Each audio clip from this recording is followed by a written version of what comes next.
Muy buenos días, amados hermanos, Dios les bendiga. Les invito a abrir sus Biblias en esta mañana en el Evangelio de Marcos.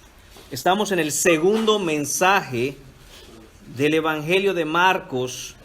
Este mensaje está titulado como el Rey Siervo y estaremos leyendo los versículos de Marcos capítulo 1 del 9 al 13. Dice así la palabra de Dios. Aconteció en aquellos días que Jesús vino de Nazaret de Galilea y fue bautizado por Juan en el Jordán. Y luego, cuando subía del agua, vio abrirse los cielos y al Espíritu como paloma que descendía sobre él.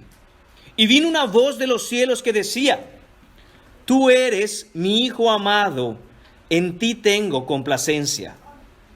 Y luego el Espíritu le impulsó al desierto, y estuvo allí en el desierto 40 días, y era tentado por Satanás, y estaba con las fieras, y los ángeles le servían. Oremos. Señor, te damos las gracias, Padre Santo. Venimos agradecidos, Padre, por este privilegio que nos das, Señor, en este domingo de venir a congregar en tu nombre, Señor. Gracias por tu palabra, Señor mío. Ayúdanos siempre a tener la reverencia de vida, Padre, a tu poderosa palabra, la misma palabra, Señor, que creó todas las cosas cuando no había nada. Esa es la misma palabra que escuchamos hoy directamente de nuestras Biblias, Señor. Ayúdanos, Padre, a ser transformados por ella, que tu Santo Espíritu, Señor, nos transforme y nos haga la imagen de tu Hijo Jesucristo, Padre. Ayúdanos, Señor, a ser una iglesia en donde tu palabra sea predicada en conjunto con otros hermanos alrededor del mundo, Señor, que han sido fieles a ti, Señor, y a tu evangelio. Te lo pedimos para tu gloria, Señor, para tu honra, Señor, para que tu nombre sea exaltado.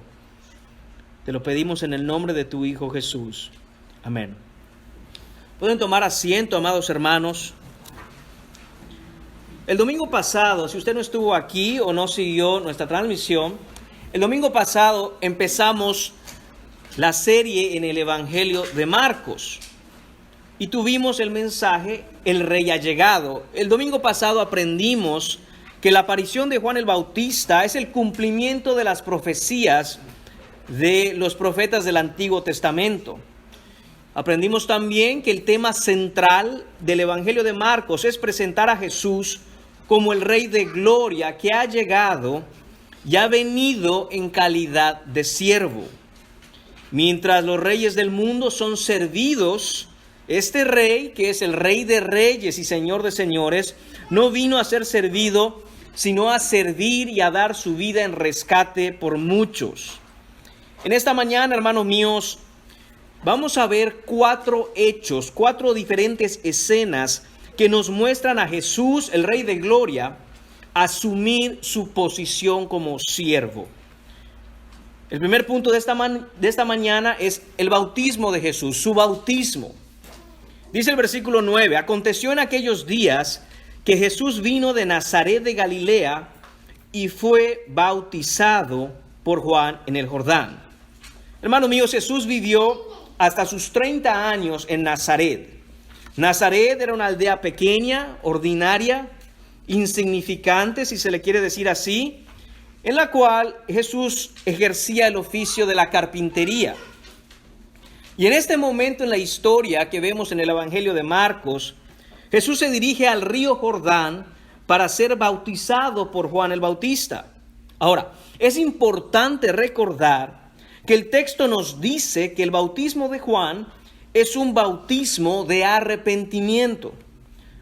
En los versículos 4 y 5 que leímos la semana pasada, podemos leer: bautizaba Juan en el desierto y predicaba, atención, el bautismo de arrepentimiento para perdón de pecados.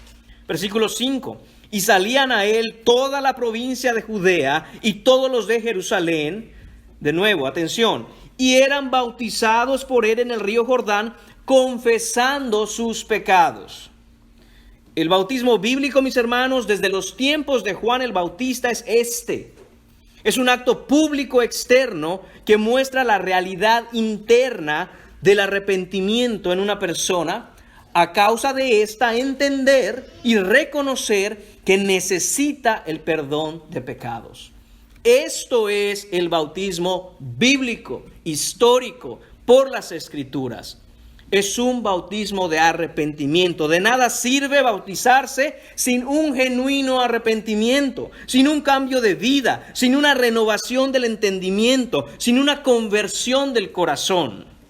Es tan inservible el bautismo de un adulto que no está arrepentido como el de un bebé o un niño que ni siquiera sabe de qué es que se tiene que arrepentir.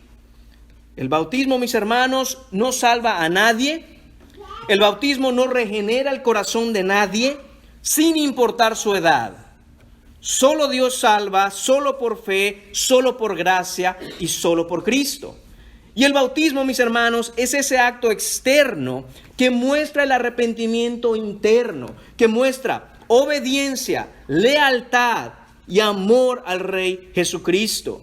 Lo voy a decir de nuevo, el bautismo es algo externo que muestra una realidad interna y tiene que ver con arrepentimiento, obediencia, lealtad y amor al Rey Jesucristo. El bautismo, mis hermanos, es un grito del corazón que clama en el desierto del alma de aquel que se sabe pecador. Por eso, para ser cristiano, lo primero que hay que hacer es reconocerse pecador.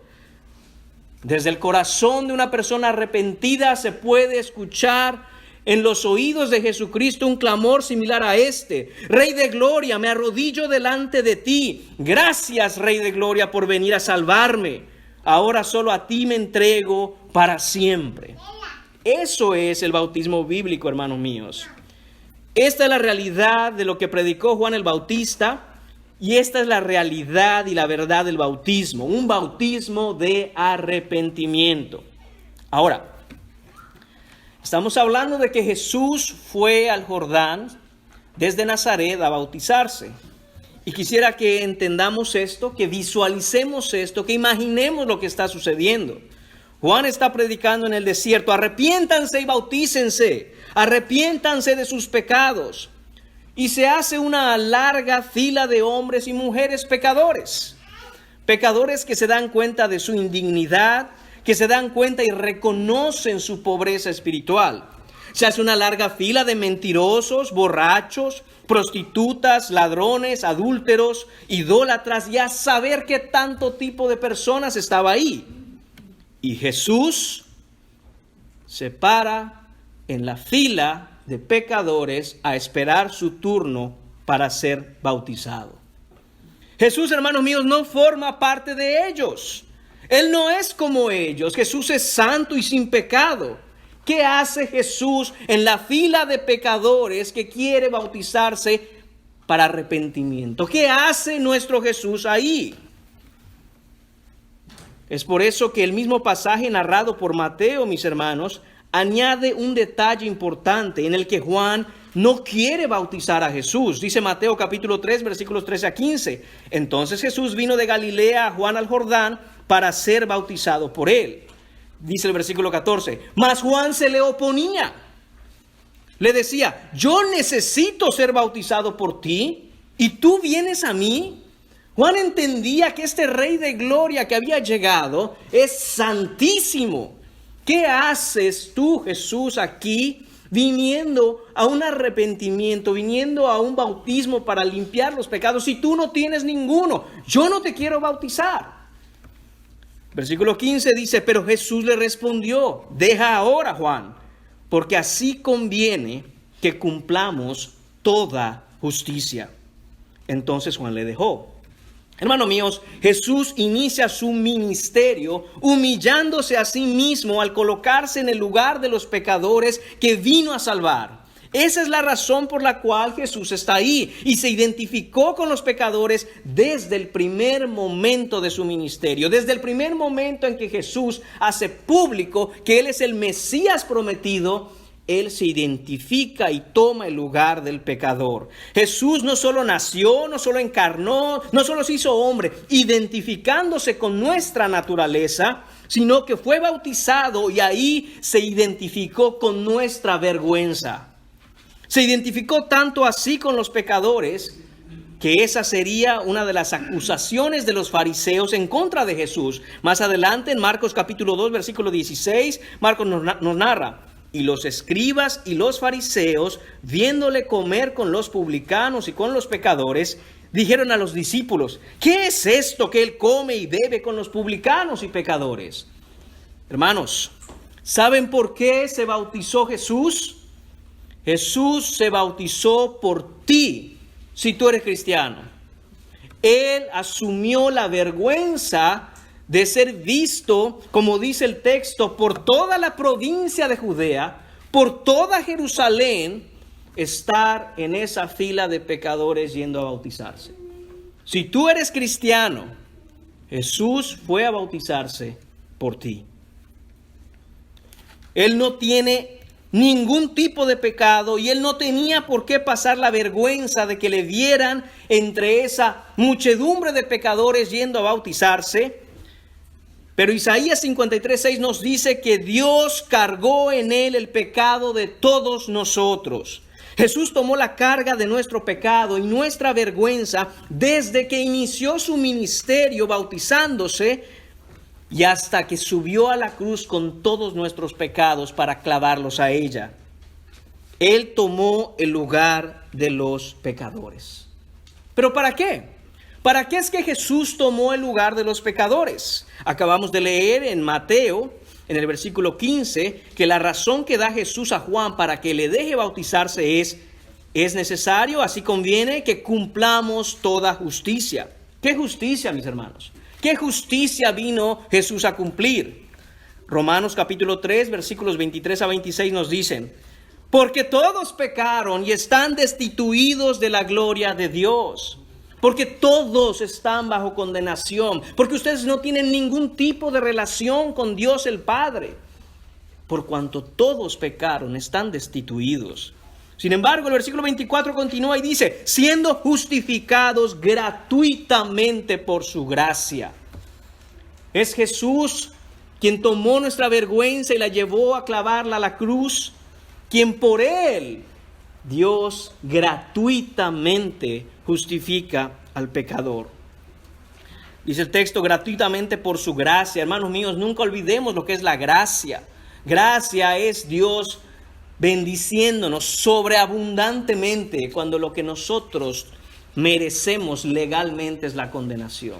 Dios no está obligado a darnos absolutamente nada y sin embargo, de gracia nosotros recibimos de Él toda bendición espiritual. Ahora, hermanos míos, no creamos que esto ha sido gratuito para nosotros, pero que no costó nada a nadie. Dice el versículo 24 de Romanos: mediante la redención que es en Cristo Jesús. Es decir, esa palabra redención, la compra de un esclavo. Jesús compró a todos estos esclavos del pecado para salvarlos. ¿Cuál fue el precio? 25. Dios lo puso como propiciación por medio de la fe en su sangre. En otras palabras, Dios lo puso como sacrificio. Lo sacrificó. Jesús dio su vida, derramó su sangre para nosotros poder ser justificados por Él. ¿Para qué? Para manifestar su justicia. Esa es la justicia que Jesús está diciéndole a Juan que hay que cumplir. Es necesario, así conviene que cumplamos toda justicia. Nadie podía pararse justificado, pararte justamente delante de Dios, si no es por Jesucristo, quien vino precisamente a manifestar esa justicia. ¿Y por qué tenía que Jesús manifestar esa justicia? Dice el versículo: a causa de haber pasado por alto, hablando de Dios, en su paciencia los pecados pasados. El Señor, que es justo, tiene que condenar al hombre que ha pecado. Todos hemos pecado. Todos debemos ir a juicio y ser condenados. La paga del pecado es muerte. Todos pecaron, todos deben morir. Sin embargo, Dios en su amor fue paciente Y entonces viene una acusación en contra de Dios. ¿Acaso no eres justo, Señor? Y si eres justo, ¿qué esperas para matar a todos aquellos que han roto tu ley? Y Dios en su paciencia y amor dice, todavía no. Es que si Dios no es justo, entonces Dios no es Dios. ¿Qué espera Dios para ejercer su justicia contra un mundo que le aborrece y que lo insulta todos los días?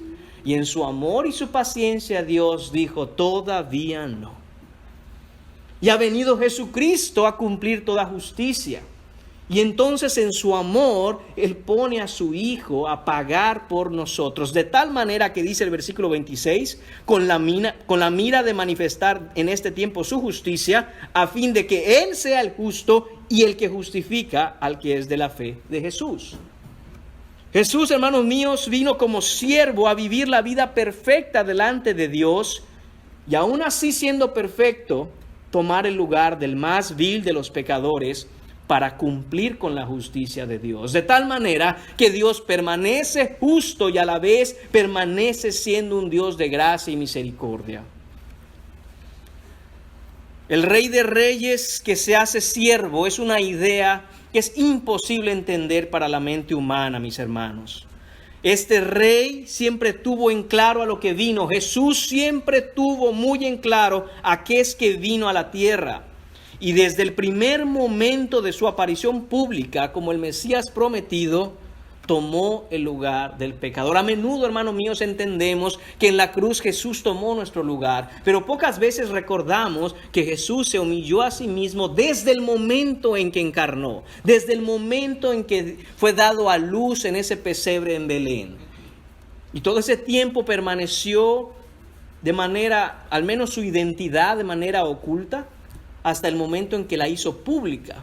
Y desde que la hizo pública, públicamente también tomó la vergüenza del pecador. Este es el Rey de Reyes que vino a hacerse siervo. Este es el Mesías prometido, tomando el lugar de pecadores que Él vino a salvar.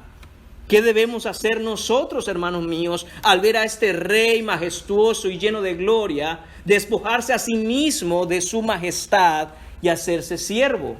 Hermanos míos, la Biblia es clara: arrepiéntanse y bautícense cada uno de vosotros y crean en Jesucristo y recibirán el don del Espíritu Santo, que es la vida eterna. Esa es la gran aplicación que debemos tomar al ver a Jesucristo yendo a bautizarse.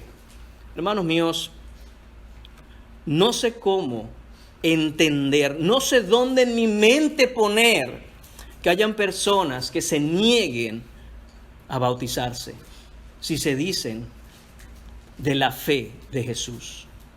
Solo quiero imaginar qué cosa es más grande que el amor de un corazón regenerado por aquel Rey siervo que vino a salvarlo. No me explico qué cosa puede ser más grande que Él, más grande que su amor, más grande que su servicio para salvarnos, más grande que venir de donde estaba a extendernos la mano, a llevarnos a la salvación. Estoy, hermanos míos, convencido de una cosa: que todo aquel que dice que es de la fe de Jesús, pero niega a bautizarse públicamente, reconociendo que este es el Rey de Gloria que vino para salvarlo a Él, solo tiene una explicación, y es esta: hay en su corazón y en su mente algo mucho más grande a quien Él le rinde lealtad, pero no a Jesucristo. Porque el que le rinde lealtad a Jesucristo, nada lo detiene de dar el paso del bautismo. ¿Qué será?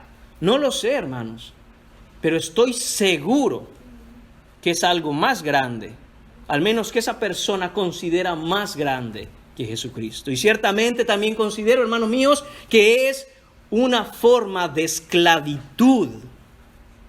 Porque cuando el Rey vino a salvar a quienes Él había determinado desde antes de la fundación del mundo salvar, Él también los libertó. Conoceréis la verdad y la verdad os hará libres. Hermanos míos, debemos ponernos a pensar en dónde está puesta nuestra lealtad. Espiritualmente, en dónde está puesto todo nuestro amor. Jesucristo no tenía ninguna necesidad de ir a bautizarse donde Juan, y fue, y aun cuando Juan no quería bautizarlo, le dijo, no estás entendiendo. Debemos cumplir toda justicia. Hermanos míos, todos debemos cumplir con la justicia de Dios. Vamos a ver ahora su unción. Vamos a pasar al segundo punto. Vemos en el versículo 10 que dice, y luego, cuando subía del agua, vio abrirse los cielos y al Espíritu como paloma que descendía sobre él. Hermano mío, ¿qué está pasando aquí? ¿Qué es lo que está sucediendo en esta escena? De nuevo, le voy a pedir que use la mente, que use su imaginación, que visualice esto. Jesús subiendo del agua, se abren los cielos y el Espíritu, este es el Espíritu Santo, en su Biblia está en E mayúscula, dice, como paloma descendía sobre él. Esto, hermanos míos, es la repetición de una escena ya contada en la narrativa bíblica. Esto ya ha ocurrido antes. ¿Dónde? Tenemos que irnos un poco más atrás. Vámonos a Génesis capítulo 1, versículos 1 y 2. Dicen los versículos 1 y 2, en el principio creó Dios los cielos y la tierra estaba desordenada y vacía, y las tinieblas estaban sobre la faz del abismo, y escuche, y el Espíritu de Dios se movía sobre la faz de las aguas. Quiero que centre su atención en esta parte en donde dice, y el Espíritu de Dios se movía. La expresión se movía, el verbo hebreo que se utiliza para se movía, es el verbo rahab. Y este verbo en hebreo significa literalmente revolotear, aletear, volar como un ave. Eso es lo que significa este verbo. De hecho, si leemos exactamente el mismo pasaje, pero en otra traducción, la voy a leer en la traducción Palabra de Dios para Todos. Se lee lo siguiente, observe. En el principio, cuando Dios creó los cielos y la tierra, versículo 2, reinaba el caos y no había nada en ella. El abismo estaba sumido en la oscuridad y el Espíritu de Dios aleteaba sobre las aguas. Eso es lo que la traducción que usa Palabra de Dios para Todos. Y esa palabra aleteaba es una traducción más literal, porque eso es lo que significa el verbo en hebreo, volar, aletear, revolotear. ¿Y por qué es importante, hermanos míos, que veamos este pasaje? Porque lo que vemos, mis hermanos, en Marcos capítulo 1, versículo 10, es exactamente el equivalente en griego de lo que leemos en Génesis capítulo 1, versículo 2 en hebreo. Es exactamente lo mismo, la idea es la misma, la escena es la misma. ¿Por qué? Porque ambos acontecimientos testifican de una misma realidad. Está hablando exactamente de lo mismo. ¿Y qué es eso? Bueno, en Génesis capítulo 1 vemos a las tres personas de la Trinidad creando todas las cosas. Dios Padre el Creador, Dios Espíritu Santo volando sobre las aguas y el Hijo, quien es el principio y la palabra por la cual el Padre crea todo lo creado. Por eso leemos en Juan capítulo 1, versículos del 1 al 3, en el principio era el verbo, o en el principio era la palabra, refiriéndose a Jesucristo, y el verbo era con Dios y el verbo era Dios. Este era en el principio con Dios. Y escucha el 3. Todas las cosas por Él fueron hechas, y sin Él nada de lo que ha sido fue hecho. Nada se hizo sin Cristo. Y exactamente es lo que encontramos en este bautismo de Jesús. Jesús encarnado, humanado, hecho hombre, el Espíritu Santo volando en forma de paloma sobre él, sobre el agua, y el Padre hablando desde el cielo, como nos dice el versículo 11, y vino una voz de los cielos que decía, tú eres mi Hijo amado, en ti tengo complacencia. Cristo, hermanos míos, el Rey de la creación, quien hizo todo en Génesis, en conjunto con su Padre y el Espíritu Santo, vino en forma de siervo para hacer nuevas todas las cosas. Así como hubo una obra de creación en Génesis, aquí en Marcos capítulo 1, versículo 10, estamos viendo el inicio de la recreación. de volver a hacer todas las cosas. Cristo es el que hace nuevas todas las cosas. De hecho, en Apocalipsis capítulo 21, versículo 5 leemos, y el que estaba sentado en el trono dijo, este es Jesucristo, he aquí yo hago nuevas todas las cosas. Hermanos míos, todas las cosas significa todas las cosas.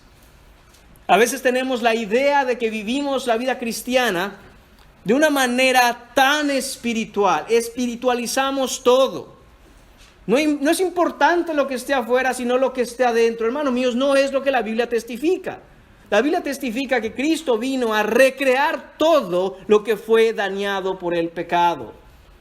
Vino e inició eso, regenerando el corazón de aquellos que ponen su fe en Él, pero no se limitará únicamente a la parte interna del ser humano. Nuestros cuerpos serán hechos nuevos, serán resucitados. La creación misma será recuperada por Cristo y la recreará no solo para hacerla como era antes, sino para hacerla aún mejor de lo que era antes.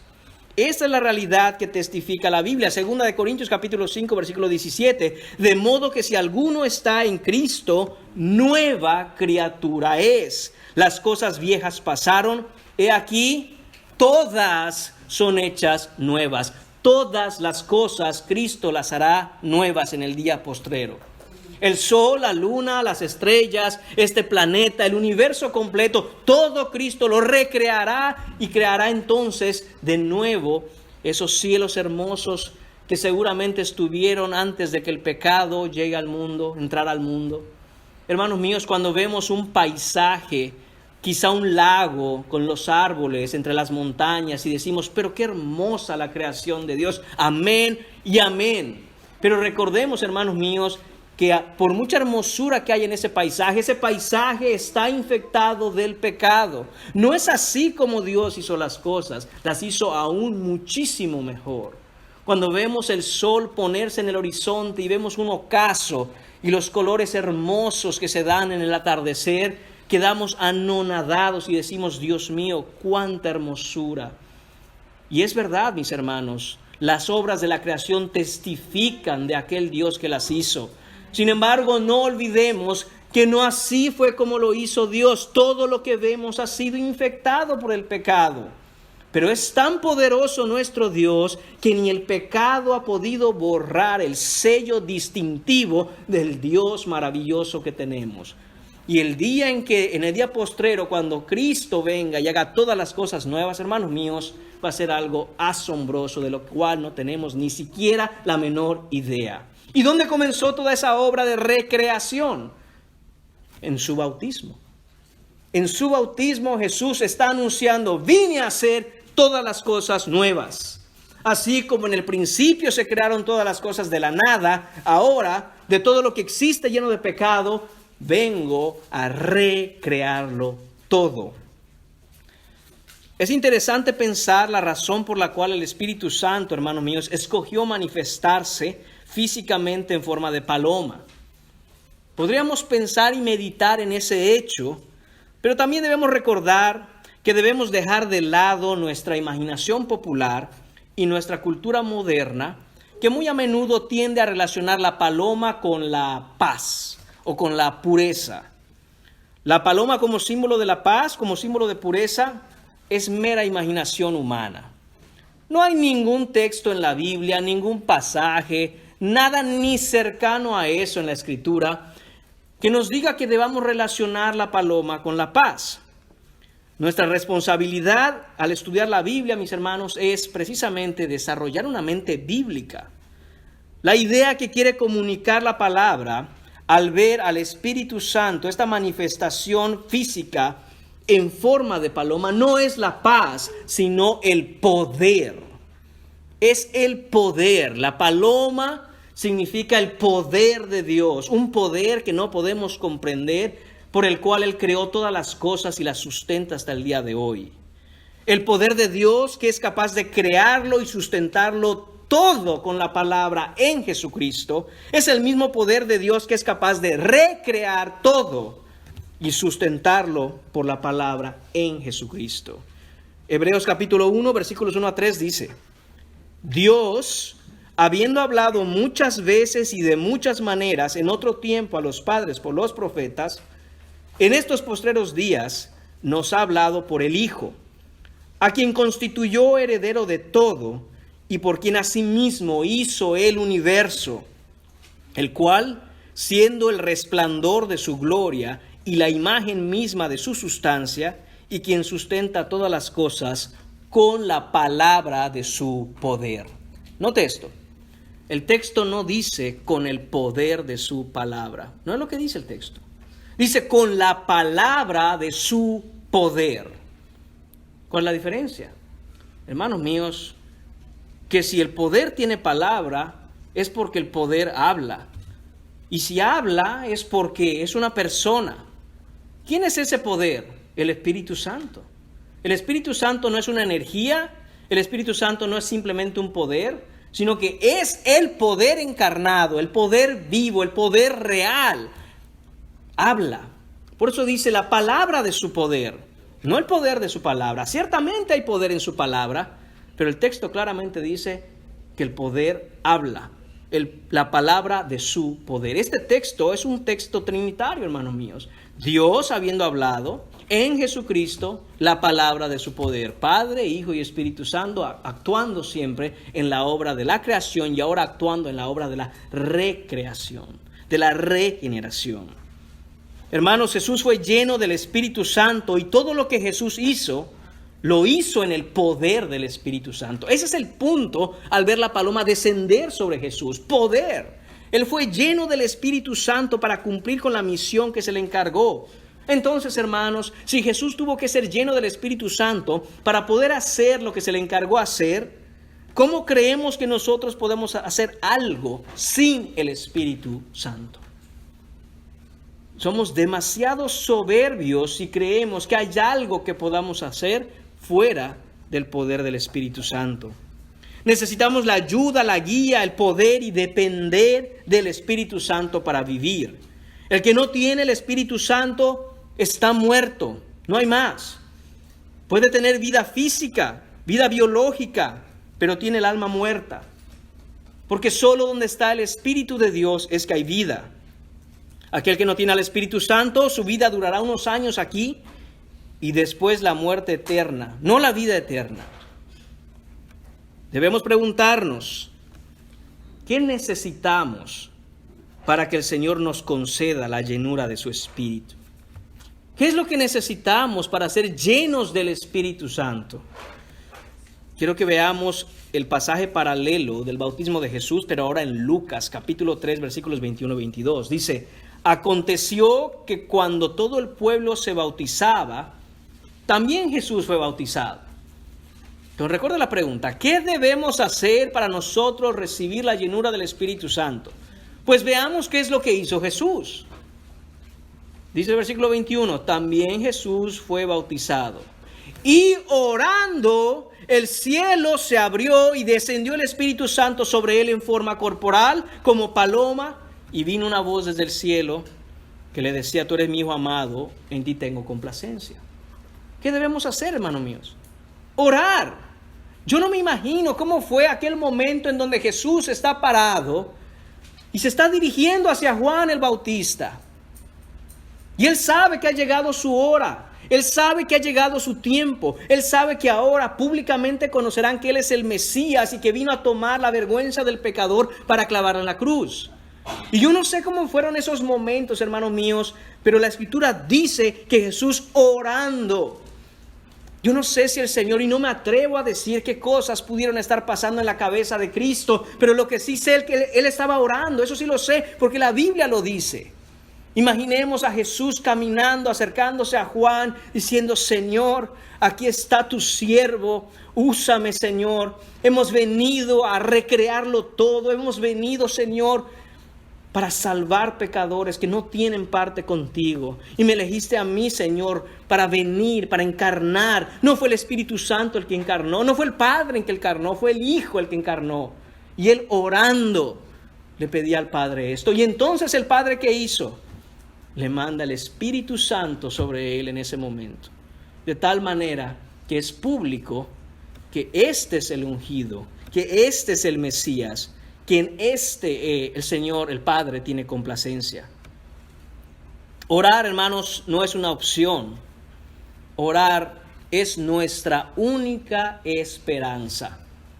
Yo no sé en qué cosa usted tenga puesta algún tipo de esperanza, pero así sea un gramo de esperanza que usted tenga en cualquier otra cosa que no sea Cristo, usted va a ser defraudado. Pero si su confianza está en Cristo Jesús, si su confianza está en el hecho de que orando y clamando al Señor, el Señor es bueno para oír desde los cielos, entonces usted no será defraudado, porque aquel que no defrauda es Dios y únicamente Dios. Todos los demás fallan, todos los demás defraudan. Hermanos míos, debemos orar mucho más profundamente y clamar que seamos llenos del Espíritu Santo para poder nosotros vivir cristianamente. Vamos a ver el punto número 3 de esta mañana. Veamos ahora la sumisión de Jesús, su sumisión. Hemos visto su bautismo, hemos visto su unción, vamos a ver ahora su sumisión. Dice el versículo 11, y vino una voz de los cielos que decía, tú eres mi Hijo amado, en ti tengo complacencia. Hermanos, a esto es que vino Jesucristo. Vino a complacer al Padre. El plan de salvación en el corazón del Padre fue ejecutado, fue llevado a cabo por el Hijo y complació a su Padre. Hemos hablado ya de que el Rey de Gloria vino en forma de siervo y esta es la misión a la que vino a servir. Él vino a hacerse siervo.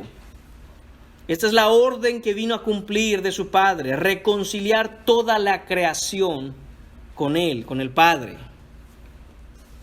Vino en forma de siervo y la pregunta es, ¿siervo de quién? ¿De quién es siervo el Cristo? Hermanos míos, es siervo del Padre. Nunca pensemos, hermanos míos, que Jesucristo es nuestro siervo, porque no es así. Él es el Señor, el Rey de Reyes. Los siervos somos nosotros. Pero cuando decimos que Él vino en forma de siervo a servir, todo lo que Él sirvió, aun cuando Él sirve a aquellos a quien va a salvar, lo hace por expreso deseo de su Padre. Él es el siervo perfecto de su Padre.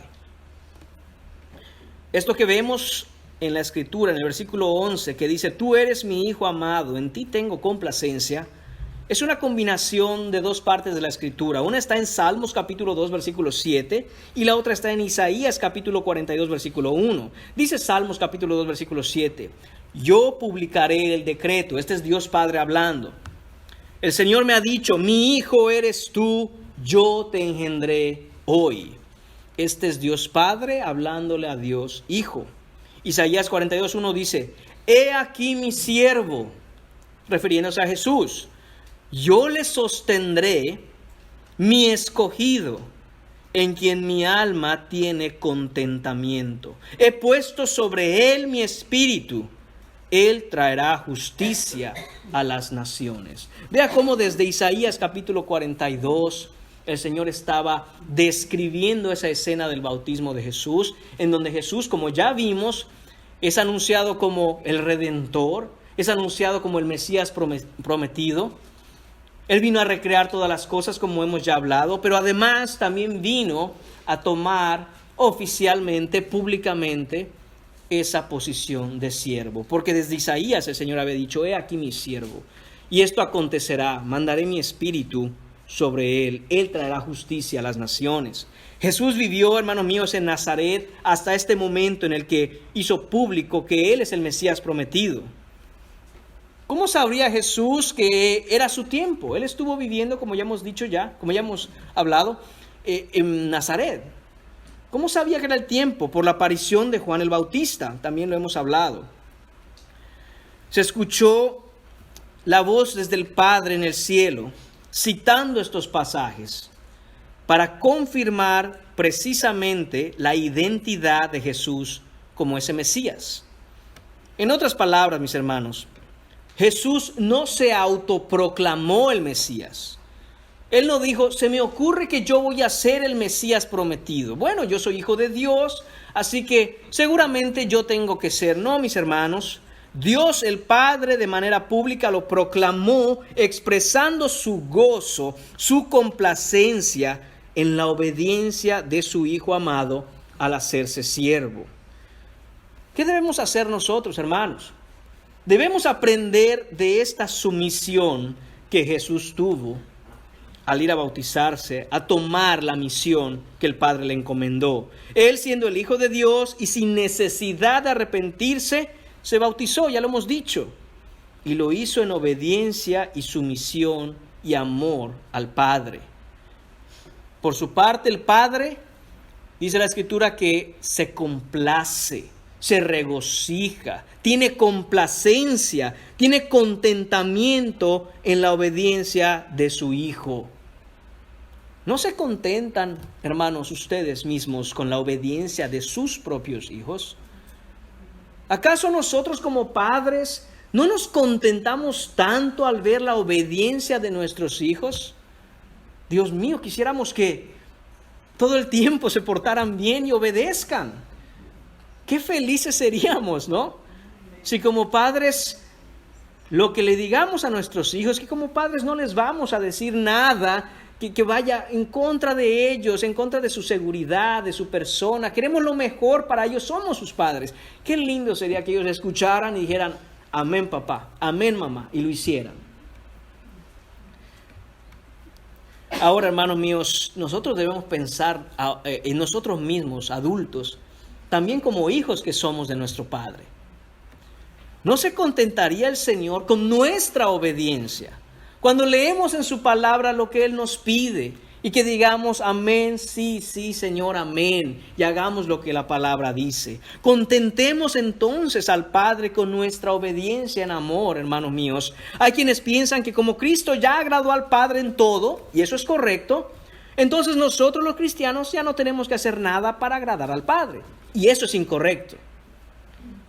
Una cosa es que no tengamos que hacer nada para ganarnos la salvación, porque ciertamente Cristo ya hizo todo lo necesario y pagó el precio para que nosotros seamos justificados delante de Dios. Pero otra cosa muy diferente es que no tengamos absolutamente nada que hacer para agradarle. ¿Saben qué le agrada a Dios, hermanos míos? Ver a un hijo suyo que busca sinceramente y en amor agradarle. No para recibir cosa alguna de Él, porque entiende que todo ya lo ha recibido en Él. Pero busca la sonrisa de su Padre. Y aunque nuestra obediencia es imperfecta, y siempre nuestra obediencia va a ser imperfecta mientras estemos en este cuerpo de carne, Dios se agrada en nosotros cuando con amor buscamos su sonrisa. Les voy a poner un ejemplo. Un padre cristiano tiene un hijo de 2 años. Y este padre, como todo padre cristiano, lo que desea es que su hijo crezca en gracia, en el Señor, en el conocimiento de la palabra. Y desde pequeño le ha estado leyendo la Biblia. Entonces, un día ve a su hijo jugar y a los 2 años este niño, mientras juega, encuentra un libro por ahí y lo agarra y se pone a hacer como que lee. Y le dice, hijo, ¿qué estás haciendo? Papá, estoy leyendo la Biblia a mis muñecos. El padre se queda con una sonrisa de oreja a oreja y dice, eso, mi hijo, así se hace, ese es el camino. Hay un gozo en su corazón de ver que su pequeño, con solo 2 años, ya tiene clara la idea de que, mire, le estoy leyendo la Biblia a mis muñecos. Hermanos míos, vamos a ser específicos en lo que está pasando. Esa no es la Biblia. Además, la trae de cabeza y el niño no sabe ni leer. Pero qué gozo hay en el padre al ver eso. ¿Por qué? Porque aunque no está haciendo lo que debe, la actitud, las ganas, la intención es la correcta. Así también nosotros, hermanos míos, cuando Dios nos mira, yo no sé qué ve el padre, dirá, estos mis hijos, ¿quién sabe qué están haciendo? Pero eso, hijo, por allá es el camino. Y así nosotros, hermanos míos, debemos esforzarnos, aunque nuestra obediencia es imperfecta, aunque fallemos, aunque fracasemos, aunque el diablo mismo utilice a veces hasta otra gente y aún otros cristianos y nos digan, ay, ¿tú qué vas a hacer eso? ¿Tú lo que eres un hipócrita? No, hermanos, el Señor verdaderamente se agrada cuando sus hijos, con un corazón sincero y en amor, se esfuerzan por agradarle. Aunque fallemos, aunque tropecemos, aunque estemos muy lejos de tener la justicia perfecta delante de Dios, Dios ciertamente se agrada. Mire lo que dice Colosenses capítulo 1, versículos 9 y 10. Por lo cual también nosotros, dice Pablo, desde el día que lo oímos, no cesamos de orar por vosotros y de pedir que seáis llenos del conocimiento de su voluntad en toda sabiduría e inteligencia espiritual. Versículo 10. Para que andéis como es digno del Señor. ¿Cómo es andar dignamente en el Señor? Dice el versículo, agradándole a Él, a Dios, en todo. ¡Wow! Vivir de manera digna es vivir buscando agradar al Padre. Yo no sé qué has escuchado en el mundo cuando dicen, es que hay que vivir de manera digna. Es que este nuevo presidente, este nuevo gobierno va a otorgar créditos para que la gente tenga una casa digna, para que viva dignamente, para que tenga un empleo digno, un salario digno y digno. ¿Pero qué es digno delante del Señor? Buscar agradarle a Dios, buscar hacer aquello que le agrada a Dios. Eso es verdadera dignidad. Esa es la dignidad de la que habla la Biblia. No se mide en términos económicos ni de salario, no se mide en términos de las comodidades que usted pueda tener, se mide en términos de cómo nos mira el Padre y cómo se agrada de nuestra obediencia. Además, sigue diciendo Pablo, agradándole en todo. Por si no les quedó claro, dice Pablo, aquí les dejo esto, llevando fruto en toda buena obra. Pablo es claro, buenas obras, no para ganar la salvación, sino porque en amor buscamos agradar al Padre que ya nos salvó. Pablo, ¿y cómo es eso? Muy fácil, sigue hablando Pablo, creciendo en el conocimiento de Dios. Si usted quiere, note cómo estos son eslabones de una cadena. Andar dignamente es agradar al Padre es llevar fruto, y solo podemos llevar fruto cuando crecemos en el conocimiento de Dios. No dice Pablo, ustedes van a agradar al Padre el día que sean perfectos. No, dice Pablo, ustedes van a agradar al Padre si están creciendo en su conocimiento. Esta frase está en el supuesto de que tenemos que crecer. No hemos llegado. Es como Pablo dice, no que lo haya alcanzado ya, sino que me esfuerzo, miro hacia adelante, dejando lo que queda atrás, tratando de asirme, de abrazar a aquel que me abrazó a mí. Eso es lo que dice Pablo. Y es lo que nosotros debemos buscar hacer, hermanos míos. Nuestro Dios es el Padre bueno. No es un dictador malvado, no es un tirano. Él no es un insensible. Dios el Padre se agrada cuando en medio de nuestras decisiones, que son difíciles muchas veces, elegimos hacer lo que a Él le honra en vez de lo que simplemente nos conviene o nos es cómodo. Dios se agrada cuando crecemos en nuestro carácter de siervo, porque el carácter de siervo es el carácter de Cristo. Dios se agrada cuando nos negamos a nosotros mismos, tomamos nuestra cruz y le seguimos. La actitud que muestra amor a Dios es nuestra actitud de obediencia a Él. Esa actitud muestra que el amor que tenemos por Él es más grande, que nuestra fe es más fuerte, que nuestra esperanza en Él es más cierta.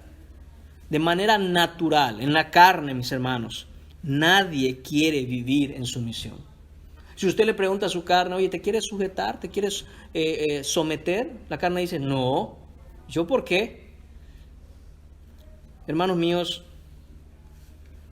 pero el corazón de un cristiano ya no es un corazón rebelde. Porque ya no somos más hijos de desobediencia. ¿Recuerdan Efesios?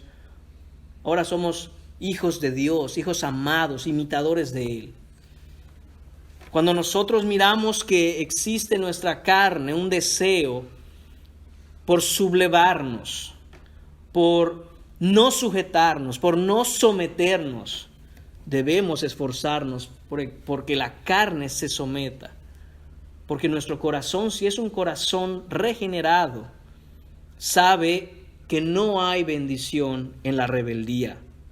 Pensemos en esto cada vez que nuestra carne quiera mandarnos, cada vez que nuestra carne y nuestro pecado nos inviten a rebelarnos, en rebeldía me refiero. A veces es difícil, mis hermanos, en las circunstancias en las que nos encontramos. Pero recuerde que hacer justicia solo le corresponde al Padre. A nosotros se nos ha llamado a obediencia. Deje que el Padre se encargue de lo demás. Deje que el Padre haga lo que Él va a hacer, lo que Él quiere hacer con aquella situación. En Cristo ya no somos esos hijos rebeldes, hijos de desobediencia, hijos de ira, sino que somos hijos amados. Muy bien, mis hermanos, hasta este momento lo que hemos visto son tres cosas. El bautismo de Jesús, tomando Él la posición del pecador. Hemos visto su unción, como el Espíritu Santo lo llenó para iniciar ese misterio ese ministerio en la obra de regeneración. Hemos visto su sumisión, como el Padre se alegra en la obediencia de sus hijos. Ahora vamos a ver su tentación. Vamos a ver la tentación de Jesús. Dice los versículos 12 y 13. Y luego el Espíritu le impulsó al desierto y estuvo allí en el desierto 40 días y era tentado por Satanás y estaba con las fieras y los ángeles le servían. Hermanos, inmediatamente después de que Jesús fue bautizado, Él fue llevado al desierto para ser tentado. Inmediatamente. Ese luego que dice la palabra debe entenderse como casi instantáneamente. De inmediato termina Él de bautizarse y entonces es llevado al desierto para ser tentado. Algunos dicen que cuando Jesús llegó al desierto para ser tentado, Jesús todavía estaba mojado, porque fue justo después de bautizarse, lleno del Espíritu Santo, que Él fue al desierto a luchar en la tentación. Este acontecimiento es muy importante. Tenemos que entender aquí que Satanás tuvo la oportunidad de enfrentar al Mesías y derrotarlo. Este enfrentamiento no fue casual, no fue por casualidad que Jesús llegó ahí, sino que el texto nos dice claramente que el Espíritu Santo llevó a Jesús precisamente a eso, a ser tentado. ¿Por qué? ¿Por qué Jesús fue tentado en el desierto? Porque era necesario que Satanás fuera vencido en el mismo escenario en que Adán fue derrotado. ¿Cómo es que Satanás se hizo con el poder del mundo? Porque derrotó a Adán en el Edén. Ahora, ¿cómo el desierto en donde está Jesús es el mismo escenario que el Edén de Génesis, en donde Adán fue derrotado? ¿Cómo es esto? Bueno, es el mismo lugar, mis hermanos, solo que ahora es un desierto, porque es en lo que Satanás transformó el hermoso huerto del Edén. Lo ha transformado en un desierto. Y mientras que en el huerto había abundancia de vida, en el huerto había abundancia de vida, en el desierto solo se puede encontrar muerte. Mientras que Adán en el huerto del Edén tenía todo para comer, Jesús por su parte estaba en el desierto padeciendo hambre y tenía sed. El desierto, mis hermanos, es simbólicamente la condición en la que la creación quedó por la entrada del pecado, y es de esta terrible condición de la que Jesús vino a redimirla. En pocas palabras, cuando Dios hizo todas las cosas, puso al hombre, a Adán y a su mujer, para que mandaran en la creación, se enseñorearan de las cosas. Pero siendo tentados ellos, le entregaron esa potestad a Satanás. Entró el pecado al mundo y todo se arruinó. Ahora Jesús viene, y como diríamos en México, vino por la revancha. Vámonos a enfrentar de nuevo y vamos a ver quién gana. Claro que ahora ese escenario, ese lugar en donde tenía que pelear Jesús no era un hermoso huerto, sino un desierto lleno de muerte, padeciendo hambre y padeciendo sed. Y mientras que en el huerto Adán perdió, Jesús en el desierto triunfó. ¿Cómo hizo esto? Bueno, primero que nada, entrando en este desierto que es nuestro mundo, hermanos míos. Es decir, haciéndose humano y viniendo a este mundo de hambre, de sed y de muerte. Por el pecado de Adán, toda la humanidad fue entregada a la esclavitud, al pecado. Pero por la victoria de Cristo, todos los que creen en Él han sido hechos verdaderamente libres. El hombre fue creado para vivir eternamente, escuche esto, sin ningún tipo de necesidad, porque toda necesidad que pudieran tener eran satisfechas en el mismo Dios. No había necesidad de nada en el huerto de Edén. Y aunque el pecado lo arruinó todo, Cristo vino a restaurarlo todo. Por eso es que Cristo diría: yo soy el pan de vida, el que a mí viene nunca tendrá hambre. Yo soy la resurrección y la vida. El que crea en mí, aunque esté muerto, vivirá.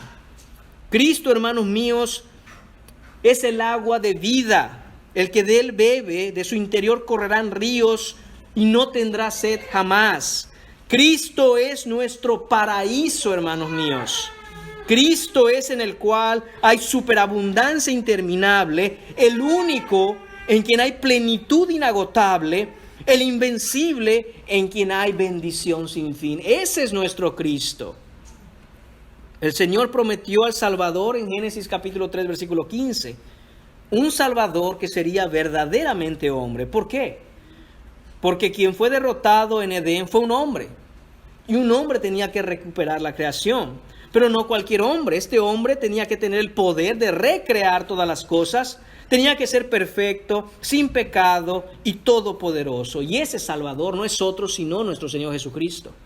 Solo Él puede hacer esa obra. Por eso es que no hay salvación en ningún otro, hermanos. Porque Él es el único que puede hacer esto. A veces me atrevo a pensar, mis hermanos, que en la astucia de Satanás al engañar a Eva y después Eva dar de comer a su marido, yo pienso que Satanás verdaderamente pensó que había ganado. ¿Cómo podía ahora el Señor revertir todas las cosas? Satanás sabía que si le ganaba a un hombre y si querían recuperar la creación, un hombre tenía que ganarle a él. ¿Y qué hombre podría ganarle a él? Sobre todo porque sus corazones ya estaban esclavizados al pecado. Lo que no sabía Satanás es que el Hijo, Dios el Hijo, vendría y, como hemos visto hasta ahora, y se haría un siervo y se haría un hombre. No solo un hombre, pero un hombre absolutamente lleno del poder del Espíritu Santo. Y lo tiene ahí frente a él, en el desierto. Y lo va a tentar para hacerlo fracasar, pero no lo consiguió. ¿Cuál fue la batalla que se libró en el desierto, hermanos míos? Bueno, la tentación en realidad no es otra cosa que Satanás ofreciéndole a Jesús en ese momento satisfacerse fuera de Dios y fuera de la palabra de Dios. Nosotros, hermanos míos, como humanos que somos tentados en nuestras concupiscencias. Somos tentados en nuestro pecado. Pero recuerde que Jesús no tiene pecado. Entonces, ¿en qué fue tentado Jesús? Si él no tenía pecado, Satanás no podría ofrecerle algo para que él sintiera el deseo, las ganas de ir tras el pecado, porque no hay pecado en él. ¿Y en dónde lo atacó? En su necesidad básica, en sus necesidades normales que todo humano tiene, porque él es verdadero hombre y enfrentó a Satanás en el desierto, no como Dios, sino como hombre, verdaderamente hombre. Nuestro Cristo no es una especie de Superman que andaba con todos sus poderes. No, él se despojó de su gloria y tomó la forma humana. La diferencia es que no había pecado en él y él estaba lleno del Espíritu Santo. En Lucas capítulo 4 vemos este mismo pasaje y ahí se nos habla de las 3 tentaciones de Jesús. La primera es hambre. No es pecado comer. Es una necesidad comer. Satanás le dice: si eres hijo de Dios, di a esta piedra que se convierta en pan. ¿Por qué Jesús no comió? Si no es pecado comer y él estaba hambriento, muy hambriento después de 40 días sin comer. Hermanos míos, ¿por qué es Satanás quien les dice, di a esta piedra que se convierta en pan? Satanás le está dando una orden a Jesús. Si Jesús obedece a Satanás, ¿qué clase de Cristo tendríamos? No sería él entonces el Mesías. Él no iba a comer, porque el diablo le dijo, di a estas piedras que se conviertan en pan. Pero Jesús no lo hizo. Después le ofreció, ¿qué cosa? Segunda tentación, a ti te daré toda esta potestad, mostrándole los reinos de la tierra y toda la gloria de ellos, porque a mí me ha sido entregada. Mentiroso, él se la robó, y a quien la quiera la doy. Pero ¿qué le dice? Si tú postrado me adorases. Hermanos míos, en Salmos capítulo 2, el Señor prometió a Cristo las naciones completas. Satanás le está diciendo, no tienes que esperar, tú no tienes que sufrir, tú no tienes que ir a la cruz para que yo te las puedo dar, tu Padre te las va a dar, pero ¿a qué precio? Yo te las doy si solo te hincas y me adoras, póstrate y adórame, no tienes que ir a la cruz. Hermanos míos, muchas veces el diablo hace exactamente lo mismo el día de hoy con los cristianos. Hay que ser pacientes, hay que saber esperar y confiar en el tiempo del Señor. Pero muchas veces Satanás viene y dice, el Señor te lo va a dar, tu Dios te lo va a dar, yo te lo ofrezco ahora mismo, solo póstrate y adórame.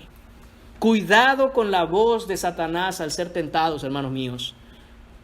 No queremos recibir nada que venga de Satanás, porque lo que viene de Satanás viene siempre con esta condición: adórame. Y muchas veces no nos damos cuenta de que aquello que hemos recibido le llamamos bendición cuando en realidad ha sido una pérdida en tentación, y estamos postrados ante Satanás diciéndole gracias, gracias, gracias. Debe tener mucho cuidado con aquello que es fácil de obtener, que es un atajo, que es algo que no implica ningún sacrificio, ningún esfuerzo, solo téngalo, ahí está. Cuidado, hermanos míos. La otra tentación fue la confianza en la palabra de Dios. Le dijo Satanás, si eres hijo de Dios, échate de aquí abajo, porque escrito está, a sus ángeles mandará acerca de ti que te guarden. Note esto. En la primera tentación, Jesús responde, escrito está, no solo de pan vive el hombre, sino de toda palabra que sale de la boca de Dios. Segunda tentación, escrito está, solo a tu Dios adorarás y a él solo servirás. Satanás dice, así que estamos en una guerra con la palabra. Entonces ataquemos inmediatamente la palabra. ¿En serio? Jesús, tú conoces la Biblia, tú conoces la palabra, pues entonces, si eres el Hijo de Dios y tanta Biblia sabes, échate desde aquí, porque lo había llevado al pináculo del templo. Pues que la palabra dice que a sus ángeles mandará acerca de ti para que te guarden. Como siempre, Satanás torciendo la verdad de la Escritura. Hermanos, cuidado, hay que estudiar la palabra y estudiarla, como siempre les he dicho, el contexto. ¿Qué significa realmente? Porque no hay nadie más astuto para torcer la palabra de Dios que Satanás mismo. Hermanos, hay que reconocer que Satanás conoce más Escritura que todos nosotros aquí juntos. Hay que tener mucho cuidado y pedirle a Dios que nos dé discernimiento. Porque es fácil escuchar la voz de la serpiente cuando tuerce la Escritura. Y por eso Jesús le responde, escrito está, ¿qué cosa? No tentarás al Señor tu Dios. ¿No? Él sabe exactamente y conoce perfectamente la Escritura, hermanos míos, porque Cristo es el Cristo de la Escritura. En cada una de esas tentaciones, Satanás fue derrotado. ¿Cómo lo derrotó el Señor? Escrito está, escrito está, escrito está. Solo con el poder de la palabra. Cristo es el Rey siervo triunfante, quien ha recuperado todo, hermanos míos, lo que se había perdido. Él desde la cruz gritó, tetelestai, que significa consumado es. Todo está consumado, no hay nada más que ganar. Cristo lo ha ganado todo. Él solo va a venir a reclamar lo que es suyo. Cuando venga, no va a venir a ver si le dan lo que es suyo, va a venir a tomarlo. Cuando Él venga, hermanos míos, Cristo se puede parar en cualquier lugar del planeta y aún del universo y decir: eso es mío, esto es mío, esto es mío, todo es mío, todo me pertenece y nadie le va a poder quitar lo que es suyo. Hermanos, toda fuerza necesaria que necesitamos, toda fuerza que necesitamos para enfrentar las aflicciones de este mundo, las encontraremos solo en Cristo. El gobierno no le va a salvar. No sé si usted sabía eso, pero ningún gobierno del mundo le va a salvar. Ningún candidato político le va a salvar. La economía no le va a salvar. La religiosidad no le va a salvar. Tener un buen empleo no le va a salvar. Ser una buena persona no le va a salvar. Tener salud, dinero y amor no le van a salvar. Y cada día que pasa, usted está 24 horas más cerca de presentarse delante de Dios, el Dios del universo, a rendir cuentas. Y usted puede tener todo lo anterior, pero de nada le va a servir porque eso no le va a salvar. Solo Cristo le va a salvar de la ira venidera. A usted le puede faltar absolutamente todo. Le puede faltar la salud, le puede faltar el empleo, le puede faltar hasta la comida. Pero si usted tiene a Cristo, tiene el paraíso asegurado. Le animo, y voy a terminar con esto, le animo a tomarse un tiempo y reflexionar, reevaluar las prioridades de su vida. El Rey ha llegado, llegó hace 2000 años, se hizo un siervo.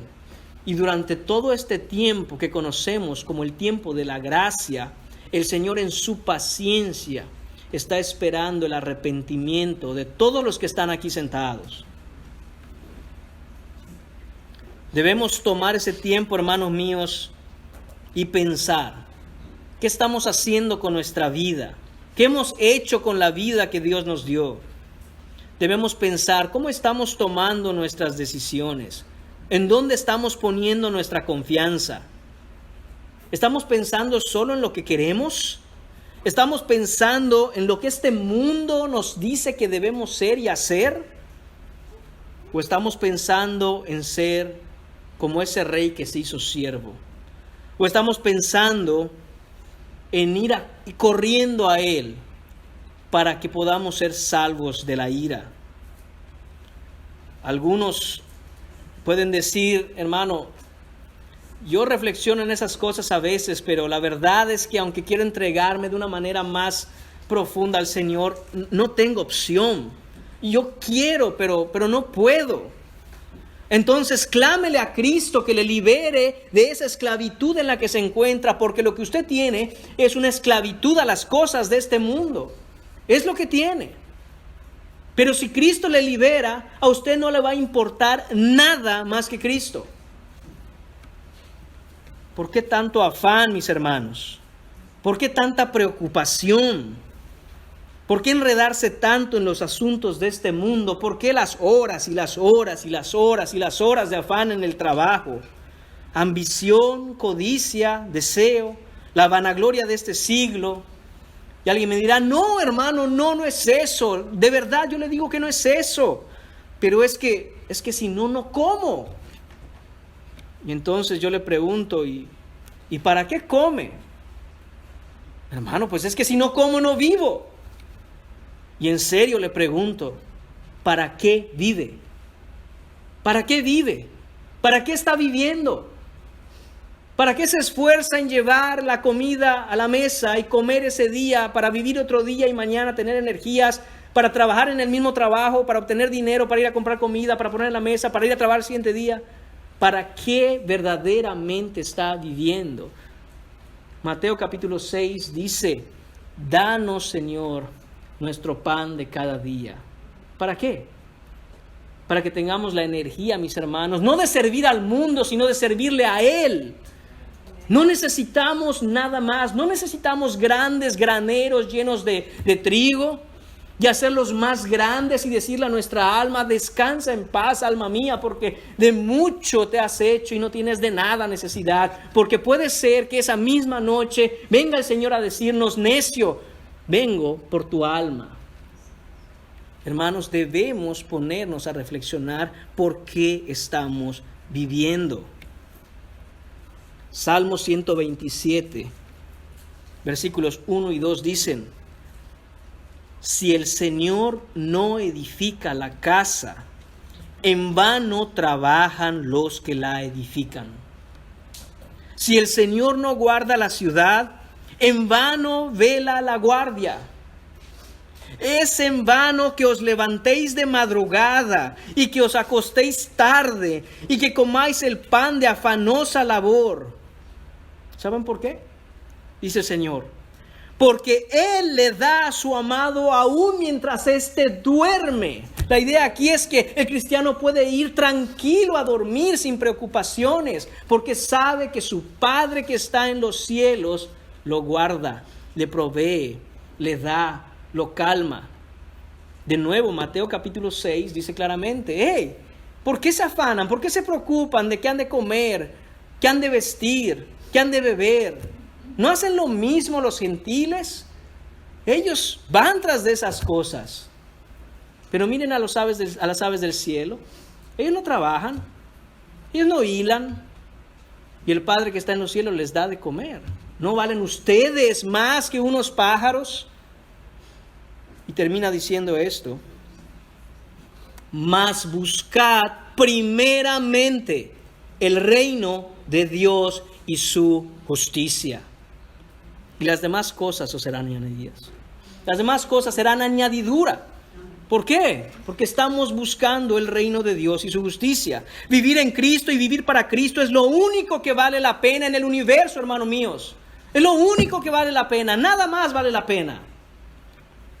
No le estoy diciendo con esto que no trabaje. No le estoy diciendo con esto que no haga responsablemente su trabajo. Lo que le estoy diciendo es que no se afane. Le estoy diciendo que en el afán usted no va a encontrar nada, sino Cristo.